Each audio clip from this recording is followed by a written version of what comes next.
In 2026, GPUs are getting pretty expensive, but we buy so many at the Toasty Bros that we know which ones to look for and which ones to avoid. Welcome to Best GPUs to Buy for early 2026. With GPU prices on the rise, you might be wondering, are any of these graphics cards still worth buying? The answer is yes, but we'll tell you which one's the best option for you, and you guys can decide at home if you're interested in one of these graphics cards. But first, we have to pay for some bills here at Toasty Bros HQ for all these GPUs with a word from today's sponsor. Saving money on a pre-built gaming PC in 2026 seems impossible, right? Well, with today's video sponsor Corsair and the refurbished and revival line of gaming desktops, you can save up to 40% off your next PC purchase. Let me tell you how. These line of gaming desktops from Corsair are certified refurbished systems that have been tested by Corsair for full functionality and reliability. The difference is the refurbished line is only excellent like new condition systems, while with the Revival series you can save even more money because these systems come with a few bumps and bruises on non-essential accessories. And another cool part about it is with each PC sold through the Revival series, a portion of the sale is donated to two charities that are important to Corsair, Sailors of the Sea and Veritree.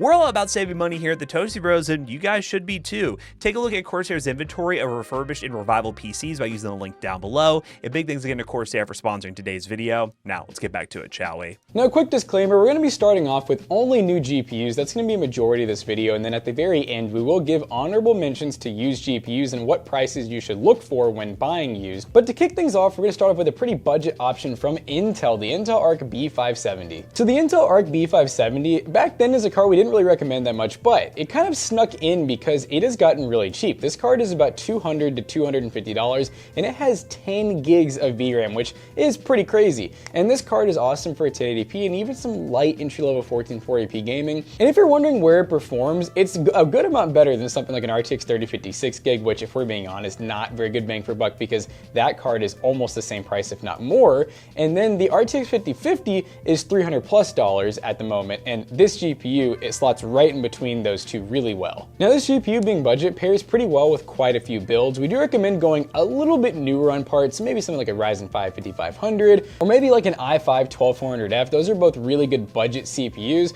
and you can pair it with better CPUs as well if you have the money, of course. Now, coming in at a bit more expensive, its bigger brother, the Intel Arc B580, but I'll be honest, that GPU is getting close to being off this list, mainly because it comes in at $299 now. We're right at $300, but the real saving grace of the B580 is one, well, it's 12 gigs of VRAM. If you want to stretch into 1440p, this is as cheap as you're going to get on the new market that'll allow you to do that, but we'll talk more about performance in just a second. The other thing that does keep it on this list is some of the bundle deals you can get with this graphics card. For example, you can go on Newegg today, look up Intel Arc B580, find them for $299, and you will find them with bundles with games like Crimson Desert or sometimes PC parts like a liquid cooler or some other bundle thrown in when you buy this graphics card, making the value better even though you're spending nearly $300. Now, performance-wise, this GPU competes pretty nicely in between the 5050 and 5060. In some scenarios, because it is an older GPU, it does lose to the 5050 in terms of raw GPU performance at 1080p,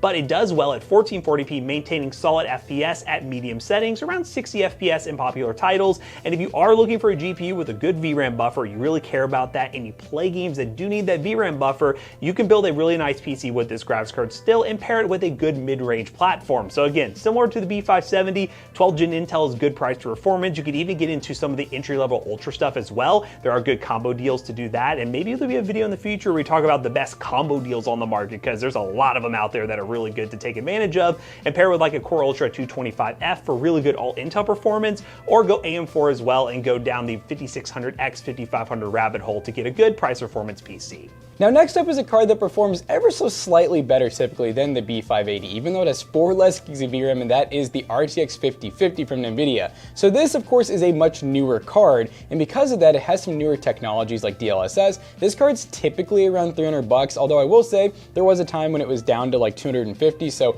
very solid choice at the $250 to $300 range, and even a little bit above that, I'd say, mainly because of DLSS 4. You can get some pretty insane FPS numbers, and I will say DLSS probably has the sharpest upscaling technology right alongside like FSR, and it definitely looks better and performs better than Intel's XeSS, and you can do things like frame gen with it. It's actually a super solid card, even though it only has 8 gigs of VRAM. We always say only because we know you guys like to hear that, but realistically, if you're playing 1080p I don't know of a game out there that will max out 8 gigs of VRAM, and we have tested this card at 1440p. If you're willing to do a little bit of upscaling, it'll play pretty much any of them. Now for pairing, these are Gen 5 PCIe cards, but interestingly enough, you can go down to something like a Ryzen 5 5500 in Gen 3, you can go to like a Ryzen 5 3600, which will do Gen 4. Realistically, these things don't have that big of bandwidth limitation like you may think. We have plenty of videos testing out the 5500 with the 5050, and we even sell some PCs at PCRes.tech with that configuration.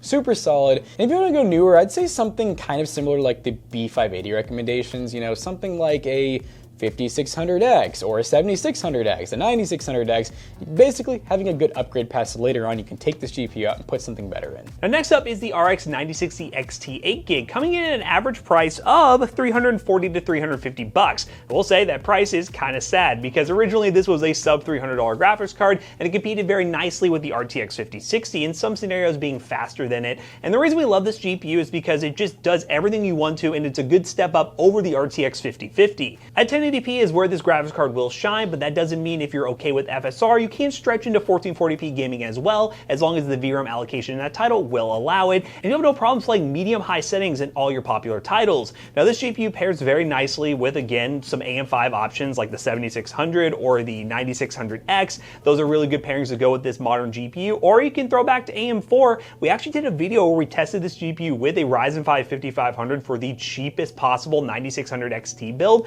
and it performed fairly well. It was bottlenecked a little bit, but it is an option you can go with if you're trying to save some money. Now a quick kind of honorable mention to the 5060. The only reason it's not on this list is actually on average, it is a decent amount more expensive than this GPU, and they are basically the same card. So if you find a 5060 for the same price and you want NVIDIA's feature set, go with the 5060. That's a good option to go with. But if it's a lot more expensive, like 40 or 50 bucks more, go AMD this go around. You're gonna be really happy with the 9060 XT 8GB. So the next card is a pretty decent price increase, and you're gonna be like, why? It's the 9060 XT, didn't we just talk about that? No, this is the 16 gig version, and that does add upwards of $150. So there was a time when it only added about $50 to $70, and at that point it was no brainer, just always go with the 16 gig. Now it is kind of a choice because the 9060 XT 16 gig does give the VRAM that the gamers want. Now once again, if you're playing at 1080p, if you're to compare these side by side, you'll probably notice almost no difference. Now if you're doing 1440p and you're one of those like high graphic type of people,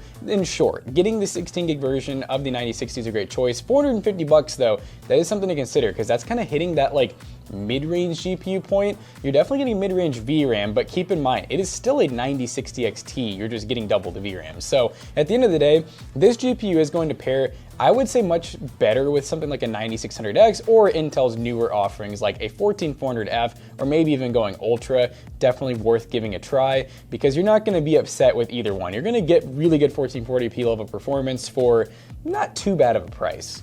Now GPU we did a whole video on very recently, which you want to see some in-depth benchmarks on, definitely go take a look at that, is the RTX 5070 coming in at $550. Now this GPU on launch got a lot of hate, but after a long time and now that pricing is all over the place with a bunch of GPUs, I think the 5070 slots in really nicely. Now it has 12 gigs of VRAM, and you might be wondering, well, what about the 9070? We'll talk about that GPU in just a bit. It's another option we do recommend, but if you want NVIDIA's feature set, you want to game at 1440p, a lot of games are going to be perfectly fine at 1440p with 12 gigs of VRAM. We did a ton of testing with that, and the games we did test, no problems whatsoever. And again, with DLSS features, the 5070 really shines, and the ability to run ray trace titles really well, even a little better than the AMD GPUs. AMD's gotten a lot better with ray tracing, but NVIDIA still top dog when it comes to ray tracing performance. You're gonna be very happy with the 5070. Now we're gonna get to that higher end GPU territory where we're probably getting away from the DDR4 platforms, and you're gonna wanna look at combo deals to get into DDR5. It is expensive, I know, but I would really recommend that for the 5070. You are looking at 9600X, 9700X, or you can go pretty high end with the 5070, like a 9800X 3D or 7800X 3D,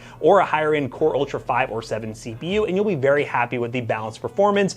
Don't be fooled by the 12 gigs of VRAM of the 5070 and all the launch day reviews. It's a really good card, especially if you find those PNY models under $600, specifically $550, located on Walmart. Use those links down below. Now for the top dog of this roundup, because we don't even pay attention to the 5080 or 5090, is the 9070 non-XT and the XT version. These are about $6 $600 to $700, and they're an awesome GPU because 16 gigs of VRAM. There's a reason why you always see people talking about these cards on social media and honestly just dismissing a lot of NVIDIA cards, because for the $600 to $750 price point, getting 16 gigs of VRAM and a card that performs like a 5070 Ti is pretty darn good, especially considering now the 5070 Ti is close to $1,000 on average. There's really no reason to not go with the 9070 or 9070 XT. My personal favorite would probably be the 9070 because it just performs slightly worse than the XT model, and you are saving like $100, which you can put towards a nicer CPU, especially if you get a combo. You could get something like a 9800 or a 9850 X3D,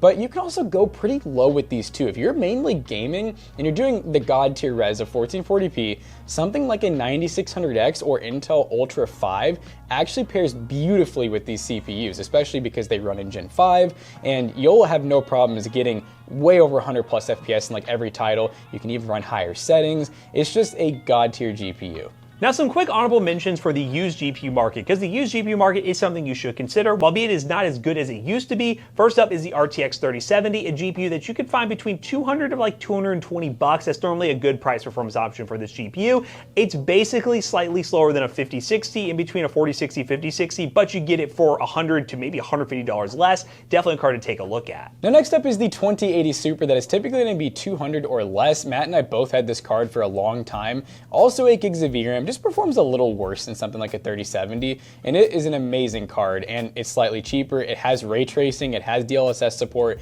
It's an awesome card. We've revisited it so many times, and we really can't say anything super bad about it as long as you're getting it for $200 or less. Now, another 20 series GPU is the 2080 Ti, which is faster than all the GPUs we mentioned previously and sometimes can be the exact same price. The only downside with it is it does pull a lot of power, but it does come with that 11 gigs of VRAM, what makes it ready for 1440p gaming, and that's why it ends up on this list as a good option. And then for the low of the low budgets, I would say the GTX 1660 series. So the 1660 normal all the way up to the Super and Ti.